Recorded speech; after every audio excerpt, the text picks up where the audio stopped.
In this lesson, we will discuss green and yellow system flow and blue system flow.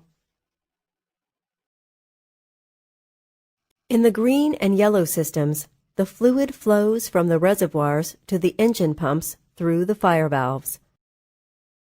From the engine pumps, hydraulic fluid flows to the accumulators. From the accumulators, the fluid flows to the hydraulically operated system components and then back to the reservoirs via the return manifold. In the blue system, the hydraulic fluid flows from the reservoir to the electric pump or the ram air turbine if it is extended.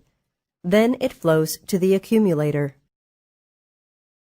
From the accumulator, the fluid flows to the hydraulically operated system components and then back to the reservoir.